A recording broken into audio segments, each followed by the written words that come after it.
بسم اللہ الرحمن الرحیم۔ جی پچھلے باب میں ہم نے یہ صلاۃ الجماع والامامہ یہ پڑھ لیا تھا۔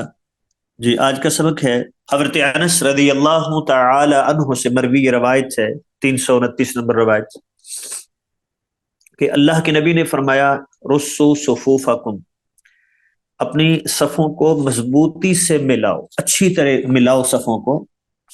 وہ پاؤں سے جب پاؤں ملایا جائے گا تو یہ اس پر عمل ہوگا۔ وَقَارِبُوا بَيْنَهَا، اور ان کو قریب رکھو۔ قریب رکھنے سے مراد یہ ہے کہ ایک تو ہے کہ ایک صف کے درمیان وہ خلا نہ ہو، یہ ہے رسو صفوفکم، پاؤں سے پاؤں ملا ہو۔ دوسرا صفوں کے درمیان کہ ایک صف جو ہے وہ امام کے ساتھ اور اس کے پیچھے 10 فٹ جو ہے وہ جگہ خالی ہو اور دوسری صف ہو، تو یہ نہیں۔ وَقَارِبُوا بَيْنَهَا، اتنا فاصلہ ہو کہ دوسری صف اسی طرح، پھر اتنے فاصلے سے تیسری صف، تو صفیں بھی آپس میں متصل ہوں، یہ مطلب ہے وَقَارِبُوا بَيْنَهَا۔ وَحَاذُوا بِالْأَعْنَاقِ، اور گردنوں کو برابر رکھو۔ گردنیں برابر رکھنے سے مراد کیا ہے کہ اگر کھڑے ہونے میں وہ کندھے برابر کیسے ہوں گے کہ پیچھے سے صف درست کی جائے، پیچھے سے جو ہے وہ ایڑیاں برابر ہوں، پاؤں کسی کا چھوٹا ہوگا کسی کا بڑا ہوگا، تو پیچھے سے اگر درست کریں گے نا کہ قبلہ رخ پاؤں ہوں اور ایڑیاں برابر ہوں، اور اپنے جسم کے مطابق، جسم کے پھیلاؤ کے مطابق جو ہے وہ اپنے پاؤں کو کھولا جائے اور پھر جو ہے وہ پاؤں کے ساتھ پاؤں ملایا جائے، تو یہ مکمل اس حدیث پر عمل ہو جائے گا۔ تینوں چیز، یہ دونوں چیزیں اس میں آ جائے گی، رسو صفوفکم بھی ہو جائے گا، وحاذوا بالاعناق یہ بھی جو ہے وہ حاصل ہو جائے گا۔ اگلی روایت ہے، بلکہ ایک حدیث میں آتا ہے کہ لا تترکوا فرجات للشیطان، شیطان کے لیے تم جو ہے اس میں درمیان میں جگہ خالی نہ چھوڑو۔ تو جو صف کو ملایا نہیں جاتا، درمیان میں جو ہے فاصلہ ہوتا ہے، تو گویا کہ شیطان اس میں داخل ہوتا ہے۔ اس لیے رسول اللہ صلی اللہ علیہ وسلم جو ہے وہ ہمیشہ یہ صفوں کا خیال کرتے تھے، بلکہ بعد میں صحابہ نے تو باقاعدہ جب لوگ زیادہ ہو گئے تو کچھ لوگوں کو ذمہ داری دی تھی، وہ صفوں میں پھر کے جو ہے وہ گھوم کے دیکھتے اور صفوں کو مکمل جو ہے وہ درست کرواتے تھے، پھر نماز شروع کرتے۔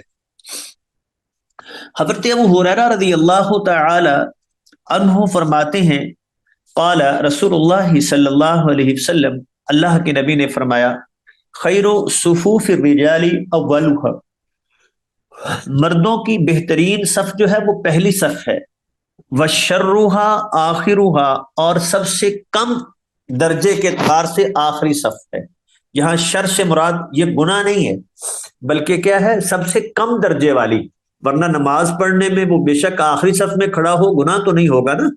تو وشرها، اس کی جو ہے وہ سب سے کم درجے والی وہ صف آخری صف ہے۔ وخیر صفوف النساء، اور عورتوں کی صفوں میں بہترین صف آخری صف ہے، اور اس کی کم ترین درجے والی وہ پہلی صف ہے۔ وہ اس اعتبار سے کہ جتنا وہ مردوں سے دور ہوں گی اتنا نماز میں جو ہے وہ ان کی توجہ زیادہ ہوگی، جتنا مردوں کے قریب ہوگی وہ مردوں کے لیے بھی فتنہ ہے، عورتوں کے لیے بھی فتنہ ہے، تو اس لیے ان کی بہترین صف ہے جتنی وہ مردوں سے دور ہو، اور مردوں کی بہترین صف وہ بھی ایسی ہے جو عورتوں سے دور ہو، تو پہلی زیادہ دور ہے وہ سب سے اچھی، اور جو سب سے کم درجے والی ہے وہ آخری ہے جو عورتوں کے ساتھ قریب ہو۔ اور مردوں کے لیے ویسے بھی پہلی صف میں جو ہے وہ اجر ہے۔ اگلی روایت ہے، ہاں ایک بات اس میں اور بیان کرنی چاہیے کہ یہ تو اس وقت ہے جب مرد و عورت اکٹھے ہیں، اگر کسی ایسی جگہ پہ جماعت کا عورتوں کے لیے اہتمام ہے جہاں صرف عورتیں ہی عورتیں ہیں، جیسے بعض بچیوں کے مدارس میں ہوتا ہے، وہ اپنی الگ جماعت کرواتی ہیں، تو ایسی صورت میں ان کی پہلی صف ہی بہترین ہوگی، کیونکہ اب وہ جو سبب تھا نا مردوں کی قربت کا، نماز میں توجہ نہ ہونے کی ایک وجہ، وہ یہاں نہیں ہے، تو پھر اس صورت میں وہ پہلی صف ہی ان کے لیے بہترین ہوگی۔ ابن عباس رضی اللہ تعالی عنہما فرماتے ہیں صلیت مع رسول اللہ صلی اللہ علیہ وسلم ذات لیلۃ، ایک رات میں نے اللہ کے نبی کے ساتھ نماز پڑھی. یہ تہجد کی نماز ہے. یہ لمبی روایت ہے کہ کہتے ہیں میں نے ارادہ کیا کہ میں آج اللہ کے نبی کی نماز کو دیکھوں گا، تو میں اپنی خالہ حضرت میمونہ رضی اللہ تعالی عنہا کے گھر گیا. اللہ کے نبی وہاں موجود تھے. تو رات آپ اٹھے تو میں بھی ساتھ کھڑا ہو گیا. وہ آپ نے لمبی قرات کی. یہ وہی حدیث ہے. اس میں یہ ہے کہ جب یہ ساتھ کھڑے ہوئے فقمت عن یسارہ، تو میں آپ کے بائیں جانب آ کے کھڑا ہو گیا. فاخذ رسول اللہ صلی اللہ علیہ وسلم من رأسی برأسی، اللہ کے نبی نے میرے سر سے پکڑا. من ورائی، پیچھے سے مجھے گھمایا. فجعلنی عن یمینہ، اور مجھے دائیں جانب کر دیا. تو اس سے کیا معلوم ہوا کہ اگر دو لوگ موجود ہیں، ایک امام ہے اور ایک مقتدی ہے، تو مقتدی یہاں کس جانب کھڑا ہوگا؟ یہ ہے فجعلنی عن یمینہ، مجھے دائیں جانب کر دیا، تو مقتدی دائیں جانب کھڑا ہوگا. اور دوسری بات، اکیلا آدمی نماز شروع کرے، بعد میں ساتھ آ کے دوسرا شامل ہو جائے تو جماعت ہو سکتی ہے. جیسے اللہ کے نبی اکیلے شروع کیا آپ نے، بعد میں حضرت عبداللہ بن عباس آئے ہیں تو ساتھ شامل ہو گئے. اور تیسری بات یہ ہے کہ نفل، یہ جو نماز تہجد ہے، اس کی بھی جماعت ہو سکتی ہے. تراویح بھی یہی ہے، اس کی جماعت معروف ہے. تو عمومی جو نوافل ہیں ان کی جماعت بھی ہو سکتی ہے، جیسے اللہ کے نبی نے یہاں یہ جماعت کروائی ہے. جی اگلی روایت ہے حضرت انس رضی اللہ تعالی عنہ فرماتے ہیں صلی رسول اللہ صلی اللہ علیہ وسلم، اللہ کے نبی نے نماز پڑھائی ہمارے گھر میں یہ نماز پڑھائی تھی آپ نے.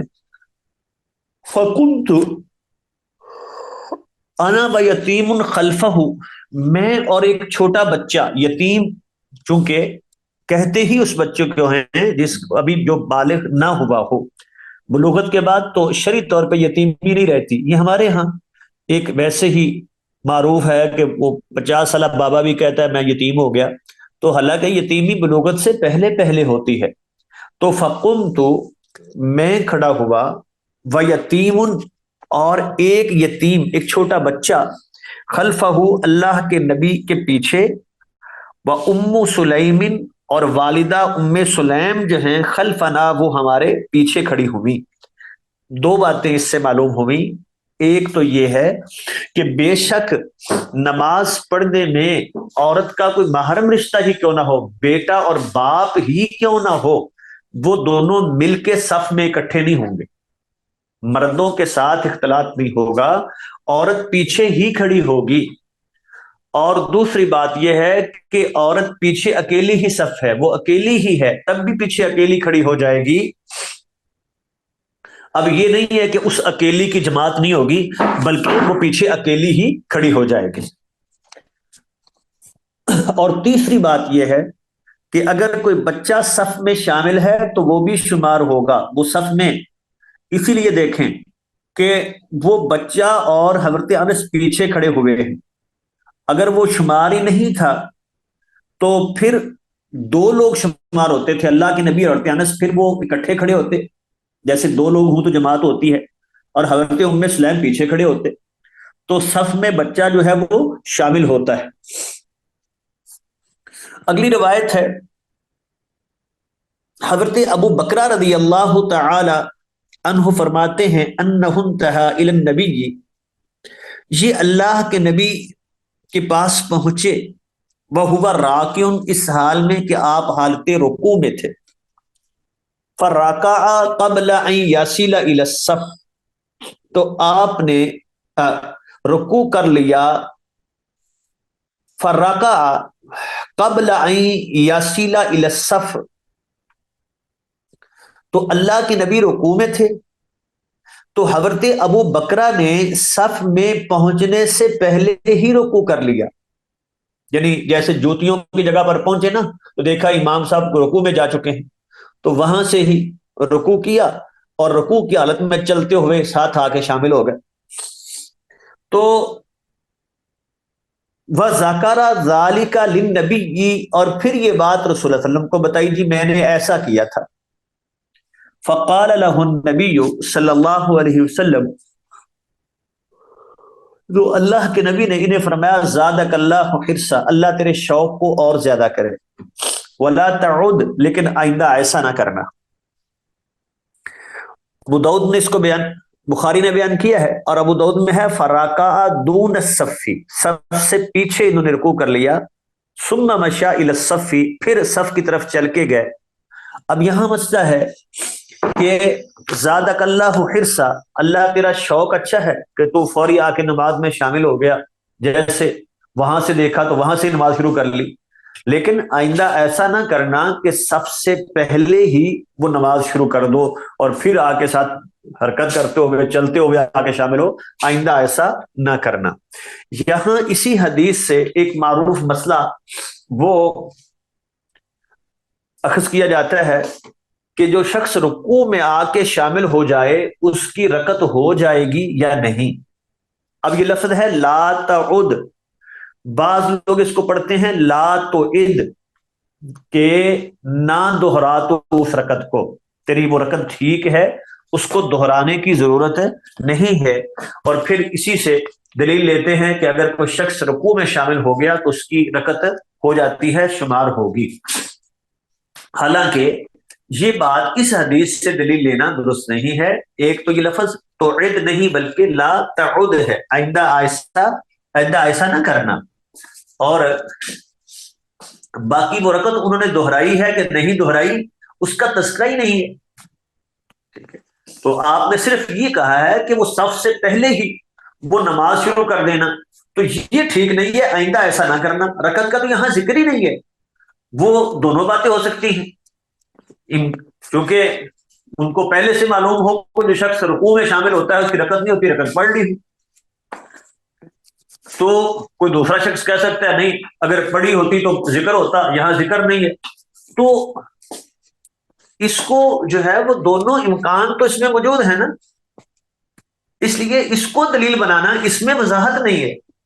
جبکہ دوسری طرف لا صلاۃ لمن لم یقرأ بفاتحۃ الکتاب، جو سورہ فاتحہ نہیں پڑھتا اس کی نماز نہیں ہوتی. وہ واضح ہے کہ فاتحہ پڑھنا ضروری ہے، پھر قیام جو ہے وہ بھی ضروری ہے، رکن ہے. وہ قیام کو چھوڑ کے سیدھا آ کے رکوع میں جائے تو کیسے اس کی رکعت کو شمار کر لیا جائے؟ تو اس لیے صحیح بات یہی ہے کہ فاتحہ کا پڑھنا ضروری ہے. اگر وہ نہیں پڑھی رکوع میں آیا ہے تو وہ اپنی اس رکعت کو شمار نہیں کرے گا. اگلی روایت ہے وابصہ بن معبد رضی اللہ تعالی عنہ، حدیث کے راوی ہیں، فرماتے ہیں ان رسول اللہ صلی اللہ علیہ وسلم رأى رجلا يصلي خلف الصف وحدہ، اللہ کے نبی نے ایک بندے کو دیکھا وہ صف کے پیچھے اکیلا نماز پڑھ رہا تھا. فأمره ان يعيد الصلاة، تو آپ نے اس کو نماز دہرانے کا حکم دیا. ایک حدیث دوسری بھی پڑھنے پھر بات کرتے ہیں. وَلَهُ أَن طَلْقٍ، اور حضرت طلق سے مروی جو روایت ہے اس میں یہ ہے کہ لا صلاۃ لمنفرد خلف الصف، وہ اکیلا جو صف کے پیچھے نماز پڑھتا ہے اس کی نماز نہیں ہوتی. اور طبرانی میں ساتھ یہ اضافہ ہے کہ آپ نے اسے کہا بھئی اللہ دخلت معہم، تو ان کے ساتھ داخل کیوں نہیں ہو گیا، صف کے اندر شامل ہو جاتا. اب اجتررت رجلا، یا وہاں سے بندہ کھینچ لیتا. تو اب یہاں یہ مسئلہ پیدا ہو گیا کہ اگر کوئی شخص پیچھے اکیلا کھڑا ہوتا ہے، اس کی دو صورتیں بنتی ہیں. ایک تو یہ ہے کہ وہ جماعت کو چھوڑے، جماعت کے ساتھ میں نے نہیں پڑھنی، میری لڑائی ہوئی ہے امام صاحب سے، پیچھے اپنی اکیلا نماز پڑھتا ہے. ایک تو یہ شکل، یہ تو اس کی نماز درست نہیں، جب آگے جماعت کھڑی ہے اور یہ پیچھے اپنی شروع کر لے، یہ تو ٹھیک نہیں ہے. دوسرا ہے کہ آگے جگہ نہیں ہے، پیچھے صف میں وہ اکیلا شخص ہے، اب یہ کیا کرے؟ تو ایک طریقہ تو یہ ہے کہ وہ آدمی آگے سے کھینچ لے، لیکن یہ حدیث ضعیف ہے، صحیح حدیث سے یہ ثابت نہیں ہے. اسی لیے شیخ صالح العثیمین رحمۃ اللہ علیہ وہ کہتے ہیں کہ اس میں ویسے بھی کئی خرابیاں ہیں۔ نمبر ایک تو یہ ہے کہ یہ نمازیوں کو تشویش میں مبتلا کرے گا۔ جب بندہ کھینچتا ہے تو سارے نمازی وہ ایک بار تو ان کو تشویش ہوگی، خاص طور پہ جس کو کھینچ رہا ہے اس کے لیے تشویش کا باعث ہوگی۔ پھر یہ ہے کہ وہ صف میں انقطاع ایک بار یہ پیدا کرے گا، سارے لوگ اب جو ہے وہ حرکت کریں گے اور صف کو دوبارہ سیدھا کریں گے۔ پھر وہ جس کو کھینچا ہے اس نے وہ حرکتیں کثیر کرے گا، اس کو آگے سے کھینچ کے پیچھے لے گیا، اور پھر اس کو وہ افضل جگہ پہ کھڑا تھا اس کو مفضول پہ لے گیا۔ اب یہ سارے کام جب اس کی روایت وہ ضعیف ہے، روایت ثابت نہیں، تو اس لیے یہ سارے کام بغیر دلیل کے ہو نہیں سکتے۔ تو اب کیا کرے پھر؟ اب پھر دو موقف ہیں۔ ایک موقف تو یہ ہے، بعض احباب یہ کہتے ہیں کہ وہ شخص پیچھے آ کے اکیلا کھڑا ہو جائے، نماز وہ پڑھے گا لیکن اس نے جو اکیلے پڑھی ہے وہ نماز اس کی ہوگی نہیں۔ گویا کہ وہ نماز شروع کرے، وہ جتنی رکھتے اس نے اکیلے پڑھی ہیں وہ اس کی رکھتے نہیں ہوں گی، لیکن یہ موقف بھی ٹھیک نہیں ہے۔ اگرچہ ہمارے بعض شیوخ نے اپنی فتاوی میں یہ اخذ کیا ہے مسئلہ، یہ نقل کیا ہے موقف، لیکن یہ درست نہیں ہے۔ صحیح بات یہ ہے، جو راجح قول ہے، کہ ایسی صورت میں لا یکلف اللہ نفسا الا وسعها، اللہ کسی کو اس کی طاقت سے زیادہ مکلف نہیں بناتے۔ شیخ البانی رحمۃ اللہ علیہ نے اسی کو ذکر کیا، شیخ صالح العثیمین رحمۃ اللہ علیہ، امام ابن تیمیہ رحمۃ اللہ علیہ اسی بات کے قائل ہیں کہ لا یکلف اللہ نفسا الا وسعها، اللہ کسی کو اس کی طاقت سے زیادہ مکلف نہیں بناتے۔ بھئی اب وہ کیا کرے، اس کا کیا گناہ ہے؟ وہ آ گیا، بعض اوقات شروع میں ہی آ گیا، جماعت شروع ہونے سے پہلے جگہ نہیں ہے، بھئی اگلی صف پوری ہو گئی ہے، پچھلی صف میں بندہ جو ہے وہ ایک ہی ہے، اب وہ نماز صرف اللہ اکبر ہوئی تھی، کھڑے ہوئے تھے، یہ پہنچ گیا تھا۔ اب کسی کو یہ بھی نہیں کہہ سکتا کہ تم آگے سے پیچھے آ جاؤ، کیونکہ وہ کھینچنا پڑے گا، نماز تو شروع ہو چکی ہے۔ تو اب یہ ساری نماز یا تو یہ کہ جی میں پڑھ رہا ہوں میری ہونی کوئی نہیں، یہ کون سی عبادت ہے؟ عبادت تو یقین کے ساتھ ہوتی ہے۔ تو اس لیے اب اس کی طاقت ہے اتنی، ایسی صورت میں یہ اکیلا پڑھ لے، پیچھے کھڑا ہو کے پڑھ، جماعت کے ساتھ رہا ہے لیکن پیچھے اکیلا کھڑا ہوا ہے، نماز اس کی ہو جائے گی، کیونکہ اس میں کوئی جو ہے وہ کوتاہی نہیں ہے۔ ہاں اگر آگے جگہ موجود ہے کہ پھر پیچھے جان بوجھ کے کھڑا ہوتا ہے تو ایسی صورت میں اس کی نماز نہیں ہوگی۔ جی اگلی روایت ہے، حضرت ابو ہریرہ رضی اللہ تعالی عنہ فرماتے ہیں، نبی کریم علیہ الصلوۃ والسلام سے بیان کرتے ہوئے فرمایا، اذا سمعتم الاقامۃ فامشوا الى الصلاۃ، جب تم اقامت سنو تو نماز کے لیے چلو، وعلیکم السکینۃ والوقار، تم پر سکینت اور وقار ہونا چاہیے، اطمینان کے ساتھ، سکون سے جاؤ، وقار کے ساتھ جاؤ، ولا تسرعوا، جلدی نہ کرو، بھاگتے ہوئے، سانس پھولی ہوئی ہو اور پھولے سانس کے ساتھ جو ہے وہ سبحانک اللہ الحمدللہ پڑھ رہا ہو تو توجہ کیا ہوگی؟ نماز کے جو اصل مغز ہے نا وہ ہے خشوع خضوع، اگر وہ خشوع خضوع نہیں ہے، پوری توجہ نہیں ہے، تو پھر ایسی وہ حرکات کا فائدہ نہیں ہے۔ اور جب یہ دوڑ کے جائے گا، بھاگ کے جائے گا، سانس پھولی ہوئی ہوگی، اسی پھولے ہوئے سانس کے ساتھ جب پڑے گا تو ابھی تو اپنا وہ سانس درست کر رہا ہوگا، نماز میں اس کی توجہ نہیں ہوگی۔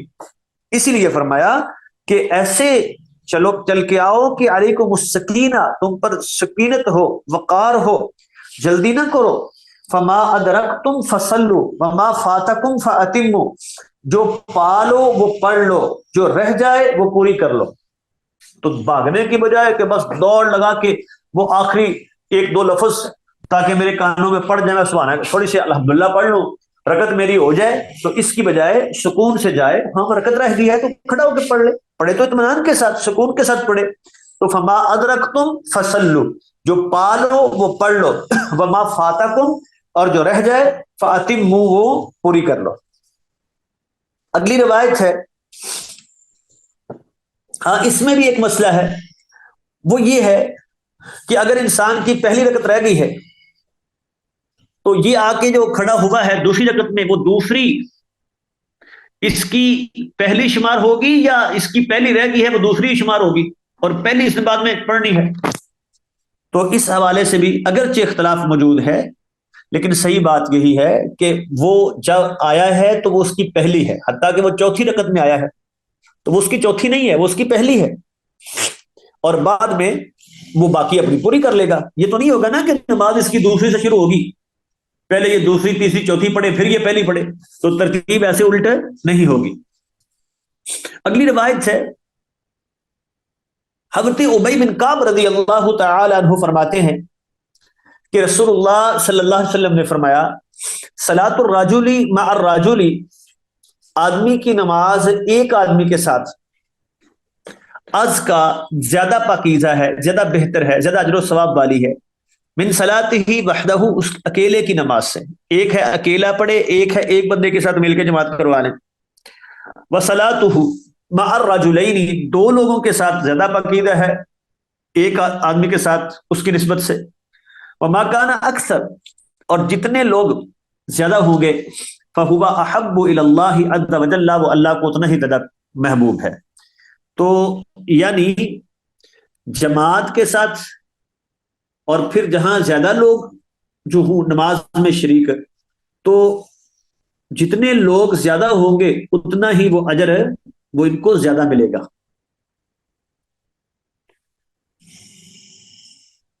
اگلی روایت ہے، حضرت ام ورقہ رضی اللہ تعالی عنہا فرماتی ہیں، ان النبی صلی اللہ علیہ وسلم امرہا ان تؤم اہل دارہا، کہ اللہ کے نبی نے انہیں حکم دیا تھا حضرت ام ورقہ کو کہ تو اپنے گھر والوں کو امامت کروا۔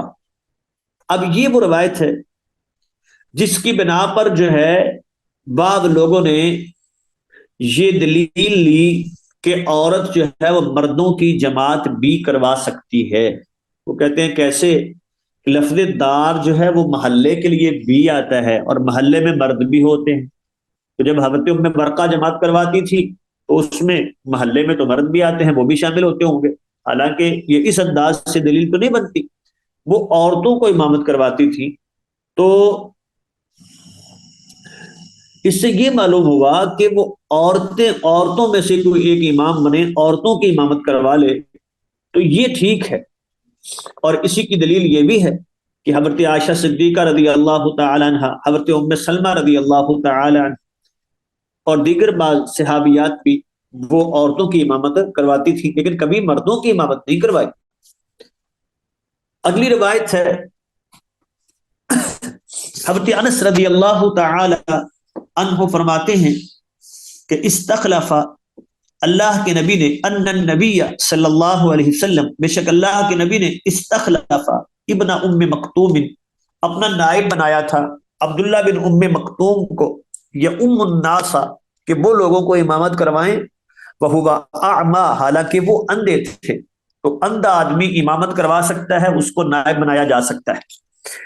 بعض لوگ یہ کہتے ہیں کہ نہیں جی اس کی امامت جو ہے وہ ناپسندیدہ ہے، کیوں جی نبینہ ہے، وہ اچھی طرح طہارت نہیں حاصل کر سکتا ہوگا، اس کو پتہ نہیں چلتا، تو اس لیے اس کی امامت ناپسندیدہ ہے۔ اس حدیث سے معلوم ہوگا کہ کوئی ایسی بات نہیں، اگر اس میں کراہت ہوتی تو اللہ کے نبی حضرت عبداللہ بن ام مکتوم کو یہ نہ بناتے، اور ایک بار نہیں کئی بار اللہ کے نبی نے حضرت عبداللہ بن ام مکتوم کو اپنا نائب بنایا ہے کہ جب آپ جہاد کے لیے گئے ہیں، مدینہ سے باہر گئے ہیں، پیچھے ڈیوٹی ان کی لگائی ہے کہ آپ نے جماعت کروانی ہے، تو نبینہ شخص جو ہے وہ امام بن سکتا ہے، کوئی حرج نہیں ہے، وہ امامت کروا سکتا ہے۔ حضرت عبداللہ بن عمر رضی اللہ تعالی عنہما فرماتے ہیں کہ رسول اللہ صلی اللہ علیہ وسلم نے فرمایا، صلو علی من قال لا الہ الا اللہ، جس نے لا الہ الا اللہ پڑھا ہے نا اس کا جنازہ پڑھو، اس کا جنازہ پڑھو، وہ فاسق و فاجر ہے، وہ اس کا مسئلہ الگ ہے، ٹھیک ہے، گناہ گار ہے، اگر مسلمان تو ہے نا، جب مسلمان ہے تو اس کا جنازہ پڑھا جائے گا۔ ہاں بعض اوقات ایسے نمایاں لوگ ہوتے ہیں جو اللہ کے نافرمان، جیسے بدکاری کرنے والے اور اسی طرح، تو ایسے جو لوگ نمایاں، جن کو لوگ جو ہے نمونہ سمجھتے ہیں، بڑے علماء، ان کو ایسے شخص کے جنازے میں شریک نہیں ہونا چاہیے۔ جیسے بعض اوقات رسول اللہ صلی اللہ علیہ وسلم، جیسے کسی نے قرض دینا ہوتا تو آپ اس کا جنازے اس کے خود شریک نہ ہوتے، ساتھیوں سے کہتے کہ چلو تم پڑھ لو بھائی، صلو علی صاحبکم. تو حالانکہ اگر پڑھنا ہی جائز نہیں تھا تو پھر ساتھی کو پڑھ رہے تھے، لیکن رسول اللہ علیہ وسلم نے خود نہیں پڑھا. تو اس سے معلوم ہوا کہ ایسے لوگ لوگ جن کے عمل کو نمونہ سمجھتے ہیں، دلیل سمجھتے ہیں، تو ایسے لوگ نمایاں افراد وہ نہ شریک ہوں. تو باقی مسلمان اس کا جنازہ پڑھیں گے، اس کے لیے دعا تو کی جا سکتی ہے نا جب وہ مسلمان ہے، باقی اس کا معاملہ اللہ کے سپرد ہے اور جنازہ دعا ہی ہے. اور اسی طرح فرمایا وَصَلُّوا خَلْفَ مَنْ قَالَ لَا إِلَهَ إِلَّا اللَّهُ، جس نے لا الہ پڑھا ہے اس کے پیچھے بھی نماز پڑھ لو. وہ فاسق و فاجر ہے تو اس کے پیچھے نماز ہو جاتی ہے. روایت اگرچہ ضعیف ہے لیکن معنی ٹھیک ہے. یہ روایت یہ پڑھ رہے تھے صلو خلف من قال لا الہ الا اللہ، جس نے لا الہ الا اللہ پڑھا اس کے پیچھے نماز پڑھو. تو یہ مسئلہ ہم نے کل بھی بیان کیا، الصلاۃ خلف کل بر و فاجر، کہ ہر فاسق و فاجر کے پیچھے نماز ہو جاتی ہے. ایک ہے امام بنانا، ایک ہے امام پہلے سے موجود ہے اس کے پیچھے نماز پڑھنا. دونوں میں فرق ہے. امام بنانے کی بات یہ ہے، وہاں تو کوئی سنت کا اگر تارک بھی ہے تو ایسے شخص کو امام مقرر نہ کیا جائے، امام مقرر کرتے وقت دیکھا جائے ان چیزوں کو. جیسے رسول اللہ صلی اللہ علیہ وسلم نے وہ ایک شخص نماز پڑھا رہا تھا تو دیکھا کہ اس نے وہ سامنے تھوکا ہے، تو فرمایا بھی آئندہ تمہیں یہ امامت نہ کروائے. ٹھیک ہے.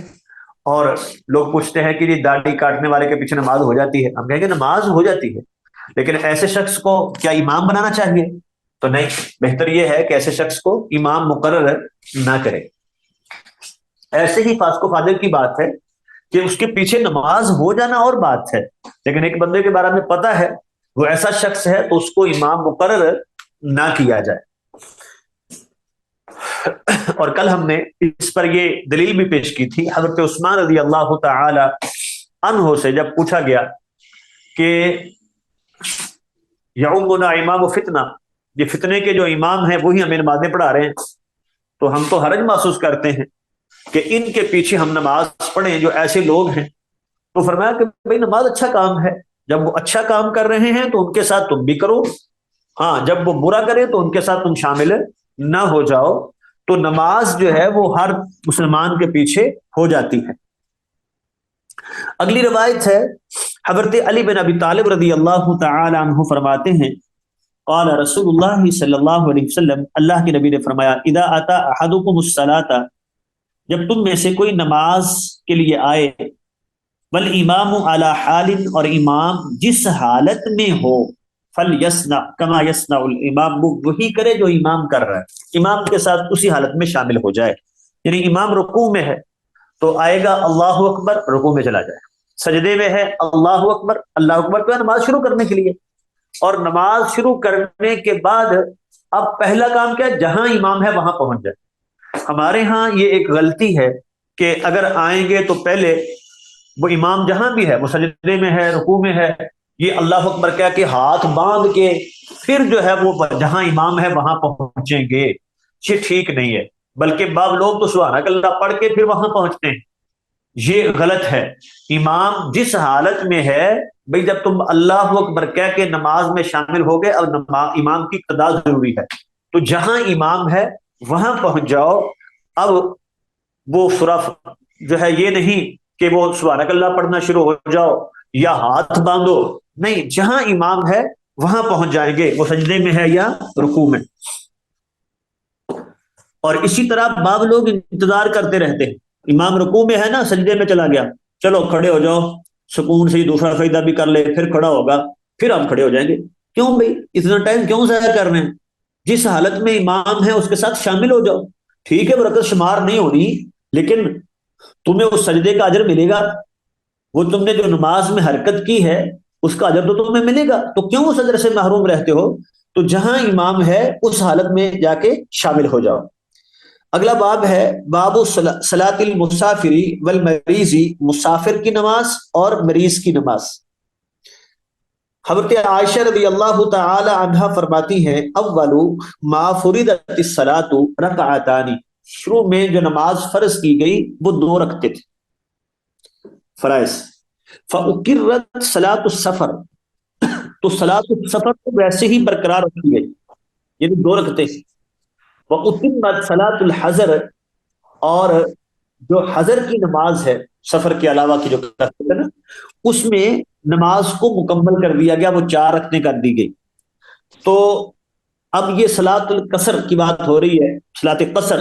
یہ قصر کیا ہوتا ہے کہ جو 4 رکعات والی نماز ہے اس کی 2 رکعتیں ادا کرنا۔ تو مسافر کے لیے یہ اجازت ہے کہ وہ 4 رکعت والی نماز ہے فرائض، ان کی وہ 2 ادا کرے۔ ظہر ہے 2 رکعتیں، عصر ہے 2 رکعتیں، عشاء ہے 2 رکعتیں، باقی نمازیں تو ویسی ہوگی، فجر بھی ویسے اور مغرب بھی فرائض اس کے۔ بیٹا یہ مائک بند کر لیں، منزہ اسلم بیٹی ہیں، ان کا مائک چل رہا ہے، مائک بند کر لیں۔ تو اس حدیث سے بعض لوگوں نے یہ دلیل لی ہے کہ نماز سفر میں قصر کرنا واجب ہے۔ وہ کہتے ہیں دیکھیں حضرت عائشہ فرماتی ہیں کہ فرض ہی 2 ہے، کیونکہ جو شروع میں 2 فرض تھیں وہ برقرار رکھی گئی ہیں، تو لہٰذا اگر کوئی پوری پڑھتا ہے مسافر آدمی تو اس کی ہوگی نہیں، ٹھیک ہے۔ حالانکہ خود اس حدیث کو بیان کرنے والی حضرت عائشہ رضی اللہ تعالی عنہا کا عمل یہ تھا کہ وہ پوری بھی پڑھتی تھی، قصر بھی کرتی تھی۔ تو پھر اگر وہ فرض ہی جو ہے وہ 2 ہے تو پھر امام کے پیچھے بھی 2 ہی پڑے گا، پھر تو 4 پڑھ ہی نہیں سکتا۔ ایک مسافر آیا ہے کسی جگہ پر تو وہ امام جو ہے وہ 4 پڑھ رہا ہے، تو اب یہ 2 پر سلام تو نہیں پھیر سکتا، یہ تو پوری 4 پڑھے گا، یہاں تو سارے ہی کہتے ہیں۔ تو اگر فرضی 2 اس پر، پھر تو یہ 4 نہیں پڑھ سکتا۔ تو اس لیے اصل میں یہ ایک تعبیر کا انداز ہے، جو بتانا مقصود ہے کہ مسافر کے لیے یہ اجازت ہے کہ وہ نماز قصر کر لے، اور قرآن مجید کے اسلوب سے بھی پتہ چلتا ہے کہ یہ اس کے لیے رخصت ہے۔ اگر کوئی شخص وہ حالت سفر میں پوری پڑھتا ہے تو بہرحال نماز اس کی ہو جائے گی۔ بلا شبہ ہم یہ کہتے ہیں کہ قصر کرنا افضل ہے، کیونکہ اللہ کے نبی نے ہمیشہ قصر ہی کی ہے، سفر میں آپ نے ہمیشہ قصر ہی کی ہے۔ البتہ حضرت عائشہ رضی اللہ تعالی عنہا وہ پوری بھی قصر بھی کر لیتی۔ منزہ بیٹا یہ آپ لوگ کی باتیں یہاں آ رہی ہیں، آپ اپنا مائک بند کر لیں، کلاس ڈسٹرب ہو رہی ہے۔ ہاں ولی بخاری میں ہے ثم ہاجر، پھر ہجرت کی آپ نے، ففرضت اربعا تو نماز 4 رکعتیں فرض کر دی گئی، وَأُقِرَّتْ صَلَاةُ السَّفَرِ عَلَى الْأَوَّلِ، اور سفر کی نماز وہ پہلے پر ہی برقرار رکھی گئی، وہ 2 رکعتیں ہی تھی۔ اور مسند احمد میں یہ اضافہ بھی ہے سوائے مغرب کے، وہ وتر النہار ہے، دن کا وتر ہے، اس لیے وہ 3 رکعتیں ہیں، اور صبح کے علاوہ فَإِنَّهَا تُطَوَّلُ فِيهَا الْقِرَاءَ، اس میں قرات لمبی کی جاتی ہے، تو گویا کہ وہ قرات اس کے قائم مقام ہو گئی، تو وہاں 4 کی بجائے 2 رکعتیں وہ فرض ہیں، تو باقی جو 4 رکعتوں والی نماز ہے اس کو 2 جو ہے وہ کیا گیا، یہ برقرار رکھا گیا حالت سفر میں۔ تو ہم نے یہ بات بیان کر دی، یہ رخصت ہے، جو شخص یہ رخصت لے بہتر ہے کہ وہ سفر کی حالت میں نماز قصر کرے، لیکن اگر کوئی شخص پوری پڑھتا ہے تو وہ ہو جائے گی، اور حضرت عائشہ رضی اللہ تعالی عنہا کا عمل اس پر دلیل ہے۔ اگلی روایت ہے، حضرت عائشہ رضی اللہ تعالی عنہا فرماتی ہیں کہ اللہ کے نبی کان یقصر فی السفر ویتم، وہ نماز سفر میں قصر بھی کرتے تھے، پوری بھی پڑھ لیتے تھے، لیکن یہ ثابت نہیں ہے۔ صحیح بات ہے کہ اللہ کے نبی سے سفر میں پوری نماز پڑھنا ثابت نہیں ہے۔ وَيَصُومُ وَيُفْطِرُ، آپ روزہ رکھ بھی لیتے تھے، افطار بھی کر لیتے تھے۔ تو دارقطنی میں ہے، راوی اس کے ثقہ ہیں، حدیث معلول ہے۔ محفوظ یہ ہے، صحیح بات یہ ہے کہ سیدہ عائشہ کا اپنا فعل ہے، ٹھیک ہے، اور وہ کہتی تھی کہ یہ اللہ نے اجازت دی ہے مشقت کی وجہ سے، تو مجھے کوئی مشقت محسوس نہیں ہوتی، اس لیے میں تو پوری پڑھ لیتی ہوں۔ تو بہرحال مسافر جو ہے نماز قصر کر سکتا ہے، اس حدیث سے یہ معلوم ہوا۔ اگلی روایت ہے، حضرت عبداللہ بن عمر رضی اللہ تعالی عنہما حدیث کے راوی ہیں، فرماتے ہیں کہ قال رسول اللہ صلی اللہ علیہ وسلم، اللہ کے نبی نے فرمایا، ان اللہ یحب، اللہ پسند کرتے ہیں ان تؤتا رخصہ کہ اس کی رخصتوں کو لیا جائے، کما یکرہ جیسے وہ ناپسند کرتے ہیں کہ اس کی معصیت کو لیا جائے۔ جیسے اللہ نافرمانی کرنے کو ناپسند کرتے ہیں، ایسے اللہ پسند کرتے ہیں کہ اس کی دی ہوئی آسانیوں کو لیا جائے۔ تو انسان اکڑنا نہیں چاہیے، میں تو مجھ میں طاقت ہے، مجھے کوئی فرق نہیں پڑتا، بلکہ عاجزی کا اظہار، اللہ جہاں تیرا حکم ہے، جتنا ہم کی ذمہ داری ہے وہ تو ٹھیک ہے، تو باقی میں جو ہے جہاں رخصت ہے ہم اس سے فائدہ اٹھا سکتے ہیں۔ وما خیر رسول اللہ صلی اللہ علیہ وسلم بین الشیئین الا اختار ایسرہما، وہ حدیث میں آتا ہے کہ اللہ کے نبی کو جب بھی دو چیزوں میں اختیار دیا گیا تو آپ نے ہمیشہ آسانی کو اختیار کیا ہے، تو یہ آسانی جہاں اللہ نے دی ہے اس کو لینا چاہیے۔ تو اس لیے نماز سفر میں قصر کرنا، یہ کہنا مجھے تو فرق نہیں پڑتا، میں تو اپنی گاڑی پہ ہوں، مجھے کیا فرق پڑتا ہے، میں تو قریب پڑھوں گا، نہیں، وہ آسانی ہے، اللہ نے ایک رحمت کی ہے، اس کو قبول کرنا چاہیے۔ تو نماز سفر میں قصر کرنی چاہیے۔ تو کما یحب ان یؤتا عظائمہ ان تؤتا عظائمہ، جیسے وہ یہ پسند کرتے ہیں کہ اس کے جو اصل احکام ہیں ان پر عمل کیا جائے، ایسے ہی اللہ کو یہ بات بھی پسند ہے کہ اس کے رخصتوں کو لیا جائے، اس کی آسانیوں کو لیا جائے۔ حضرت انس رضی اللہ تعالی عنہ فرماتے ہیں کہ اللہ کے نبی اذا خرج مسیرۃ ثلاثۃ امیال، جب 3 میل کہا یا ثلاثۃ فراسخ کہا، 3 فرسخ آپ سفر کرتے تو 2 رکعتیں پڑھتے۔ اب کتنا سفر انسان نے کرنا ہو تو نماز قصر کر سکتا ہے، اس حوالے سے 3 موقف ہیں۔ ایک تو جو حد بندی یوں بیان کرتے ہیں کہ کسی نے کہا 48 میل، کسی نے اس سے بھی آگے کہا 60 میل، تو ایک تو وہ لوگ ہیں۔ کچھ لوگ کہتے ہیں کہ کوئی حد بندی نہیں ہے، بس جس پہ انسان اپنے آپ کو مسافر سمجھے اس پہ نماز قصر کر سکتا ہے، وہ سفر تھوڑا ہو یا زیادہ ہو۔ تیسرا موقف یہ ہے کہ یہ تھوڑی سی حد بندی اس حدیث سے وضاحت ہوتی ہے، وہ یہ ہے کہ جب آپ 3 میل یا فرسخ میں شک ہے تو فرسخ کی بات کو لے لیں تاکہ وہ شک نہ رہے۔ تو 3 فرسخ، ایک فرسخ ہوتا ہے 3 میل کا، تو 3 میل 3 فرسخ ہوئے 9 میل کے، تو اس سے معلوم ہوا جب 9 میل اتنا سفر کرنا ہو انسان نے تو پھر اپنے گھر سے، اپنے شہر سے نکل کے جو ہے وہ نماز قصر کر سکتا ہے۔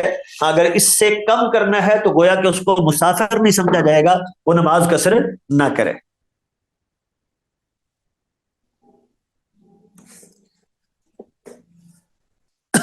جی اگلی روایت ہے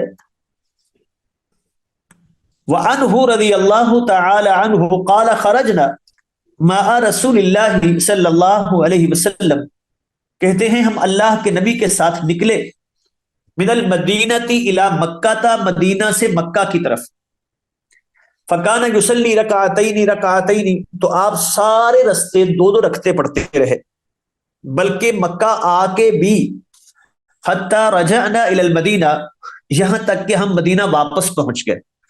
تو مدینہ سے نکلے ہیں تو پورے سفر میں، آنے کا سفر، جانے کا سفر، اور جتنی دیر آپ مکہ ٹھہرے ہیں ان سب میں آپ وہ قصر ہی کرتے رہے ہیں۔ تو مسافر اگر کسی شہر میں کچھ دیر کے لیے رکتا بھی ہے تو وہ مسافر ہی ہے، وہ صرف سفر میں نہیں بلکہ وہاں بھی نماز قصر ہی کرے گا۔ ہاں کتنے دیر ٹھہرنا ہے تو وہ اگلی حدیث میں اس کی وضاحت ہو رہی ہے۔ حضرت عبداللہ بن عباس رضی اللہ تعالی عنہما فرماتے ہیں اقام النبی صلی اللہ علیہ وسلم 19 یوما، اللہ کے نبی 19 دن ٹھہرے ہیں، نماز قصر کرتے رہے۔ اور ایک روایت میں ہے مکہ میں 19 یوما، یہ آپ 19 دن ٹھہرے تو آپ نماز قصر ہی کرتے رہے۔ اس کو بخاری نے بیان کیا ہے، اور ابو داؤد میں 17 ایام کا ذکر ہے، اور ایک دوسری روایت میں 15 ایام کا ذکر ہے۔ تو اب یہاں ایک ہی قصہ ہے، تو 3 مختلف اقوال آگے ہیں کہ آپ 19 دن ٹھہرے ہیں، 15 دن ٹھہرے ہیں، یا 17 دن ٹھہرے ہیں۔ تو علماء نے جمع یوں کیا ہے، وہ کہتے ہیں کہ اصل میں آپ ٹھہرے ہیں، آنے جانے کے دن اگر شامل کریں گے تو بعض نے ان کو شامل کیا ہے اور بعض نے ان کو شامل نہیں کیا. تو اگر ہم آنے جانے کو ایام کو ہم شامل کریں تو پھر بنتے ہیں 19 دن. ان کو نکال دیں تو 17 بنتے ہیں. ایک روایت میں 18 کا ذکر ہے، روایت ضعیف ہے. اور جو 15 والی ہے وہ راوی کو غلطی لگی ہے، انہوں نے سمجھا ہے کہ اصل 17 دن ہیں آنے جانے کے شامل کر کے، تو انہوں نے وہ آنے جانے کو نکال کے 15 سمجھ لیا ہے، حالانکہ وہ 17 دن ہے. تو 17 دن جو ہے اللہ کے نبی وہاں ٹھہرے ہیں اور آپ نماز قصر ہی کرتے رہے. تو اب کتنے دن ٹھہرنا ہو تو نماز قصر کریں گے. تو اس حوالے سے اگر تو کوئی حتمی ارادہ نہیں، کام بڑھتا جا رہا ہے، ضرورت بڑھتی جا رہی ہے، کوئی حتمی ارادہ نہیں ہے، تو اس صورت میں جتنی دیر بھی ٹھہرے نماز قصر ہی کرے گا. جیسے ایک صحابی جو ہے وہ پھنس گیا تھے برف باری میں، تو وہ 6 ماہ تک پھنسے رہے، تو نماز قصر کرتے رہے. وہ تو انتظار ہوتا ہے نا کہ شاید کل راستہ کھل جائے، شاید اگلے دن کھل جائے، پتہ نہیں ہے. اللہ کے نبی بھی جو فتح مکہ کے موقع پہ ٹھہرے ہیں تو وہاں یہی مسئلہ تھا. وَرَأَيْتَ النَّاسَ يَدْخُلُونَ فِي دِينِ اللَّهِ أَفْوَاجًا، وہ لوگ آ رہے تھے، ایک قافلہ آ گیا، دوسرا آ گیا، تیسری وہ فلاں قبیلہ بھی آ رہا ہے جی، فلاں بھی آ رہا ہے. تو آپ کو حتمی نہیں تھا کہ کب یہاں سے نکلنا ہے، اس لیے آپ نماز قصر کرتے رہے. اور اگر پختہ ارادہ ہو پہلے سے ہی کہ اتنے دن ٹھہرنا ہے، تو پھر اگر وہ 4 دن سے زائد ٹھہرنا ہے تو پھر نماز پوری پڑھیں گے، پھر قصر نہیں کریں گے. یہی احتیاط والا موقف ہے، اگرچہ دوسرے موقف بھی اس میں موجود ہیں. بعض کہتے ہیں 15 دن، بعض کہتے ہیں 18 دن وہ ٹھہرنا ہے تو نماز قصر ہی کرے گا. بعض کہتے ہیں کوئی حد بندی نہیں ہے، جتنا بھی ٹھہرنا ہے بس قصر ہی کرے. جی اگلی روایت ہے، حضرت انس رضی اللہ تعالی عنہ فرماتے ہیں کہ اللہ کے نبی ادھر تحلا قبل ان تزیغ الشمس، جب آپ کوچ کرتے، سفر کا آغاز کرتے سورج کے ڈھلنے سے پہلے، تو پھر زور کو لیٹ کر لیتے الی وقت العصر، عصر کے وقت کے ساتھ. پھر زور کے لیے رکتے نہیں تھے بلکہ ظہر کو عصر کے ساتھ پڑھ لیتے تھے. یہ ہے نماز کو جمع کرنا. تو گویا کہ مسافر کو یہ بھی اجازت ہے کہ نماز قصر بھی کر سکتا ہے اور نماز جمع بھی کر سکتا ہے. تو دو نمازوں کو جمع کر لے. اس کو کہتے ہیں، یہ جو ہے ظہر کو عصر کے وقت میں پڑھے، اس کو جمع تاخیر کہتے ہیں. پھر آپ اترتے فجمع بینہما، دونوں نمازوں کو جمع کر لیتے. فإن زاغت الشمس، اور اگر سورج ڈھل چکا ہوتا ابھی چلنے سے پہلے، قبل ان یرتحل، کوچ کرنے سے، چلنے سے پہلے سورج ڈھل چکا ہوتا، تو پھر ظہر پڑھ کے پھر سوار ہوتے. جبکہ حاکم میں ہے 40 میں صحیح سمجھ سے ہے کہ پھر صلی الظہر والعصر ثم رکبا، ظہر اثر پڑھ کے پھر سوار ہوتے، مطلب ہے پھر جمع تقدیم کر لیتے. تو مسافر کے لیے جمع تقدیم بھی جائز ہے، جمع تاخیر بھی جائز ہے. تقدیم یہ ہے کہ ظہر کے ٹائم میں عصر کو بھی ساتھ پڑھ لے، یا مغرب کے ساتھ عشاء بھی پڑھ کے وہ سفر شروع، میں نے جانا ہے، رات جو ہے وہ لمبا سفر ہے، یا میری فلائٹ جو ہے وہ ہے 6:30 بجے اور وہ جا کے اترے گی صبح 4 بجے، تو میری تو نماز رہ جائے گی عشاء، تو مغرب کے ساتھ پڑھ لے. یہ جمع تقدیم ہے. اور جمع تاخیر یہ ہے کہ ظہر کو مثال کے طور پہ عصر کے ساتھ یا مغرب کو عشاء کے ساتھ، عشاء کے وقت میں پڑھے، یہ جمع تاخیر ہے. اور جمع کی 2 قسمیں اور ہوتی ہیں، ایک ہوتا ہے جمع حقیقی اور ایک ہوتا ہے جمع سوری. یہ جو اب میں تقدیم اور تاخیر کی بات کی ہے یہ جمع حقیقی ہے. اور جمع سوری یہ ہے کہ ایک نماز کو اس کے آخری وقت میں پڑھا جائے اور دوسرے کو اس کے پہلے وقت میں. تو بظاہر تو دونوں نمازیں اکٹھی ہیں لیکن دونوں اپنے اپنے ٹائم میں ہیں، اس کو جمع سوری کہتے ہیں. مثال کے طور پہ اگر آج کل عصر کا ٹائم شروع ہو رہا ہے، اگر 3 جو ہے وہ 30 پہ، 3:25 پہ، تو 3:25 تک اس کا مطلب ہے ظہر کا ٹائم ہے. ایک بندہ آیا وہ 15 منٹ پہ، 3:15 پہ آ کے اس نے شروع کی ظہر کی نماز، وہ نماز ختم کی تو 3:24، 3:25 منٹ ہو چکے تھے، ساتھ ہی مؤذن نے اذان شروع کر دی. اب اس نے چونکہ کہیں جانا تھا، ساتھ ہی اس نے جو ہے وہ عصر پڑھی اور چلا گیا. اب دونوں نمازیں اس نے اکٹھی پڑھی. لیکن دونوں اپنے اپنے ٹائم میں، ظہر اپنے ٹائم میں ہے اور عصر اپنے ٹائم میں ہے، اس کو جمع سوری کہتے ہیں۔ تو جمع سوری بھی جائز ہے، اور مسافر کے لیے جمع حقیقی اور جمع حقیقی کی دونوں قسمیں، جمع تقدیم بھی جائز ہے اور جمع تاخیر بھی جائز ہے۔ ولی ابی نعیم، اور ابو نعیم نے مستخرج مسلم میں بیان کیا ہے کہ کان اذا کان فی سفر، جب آپ سفر میں ہوتے، فزالت الشمس، سورج ڈھل جاتا، تو ظہر اثر اکٹھی پڑھتے پھر سفر شروع کرتے۔ تو یہ بھی وہی بات ہے، یعنی مسافر جو ہے وہ جمع تاخیر بھی کر سکتا ہے، جمع تقدیم بھی کر سکتا ہے۔ یہ جمع تقدیم کی مثال ہے۔ بعض لوگ کہتے ہیں تاخیر ہو سکتی ہے، تقدیم نہیں ہو سکتی، کہ پہلے نہیں پڑھ سکتا، لیکن اس حدیث سے معلوم ہوتا ہے کہ تقدیم بھی ہو سکتی ہے۔ جی بیٹا، بس یہاں تک ہم رکھتے ہیں، ابھی کوئی سوال ہے تو آپ سوال کر لیں، آگے انشاءاللہ اگلے ہفتے پڑھیں گے۔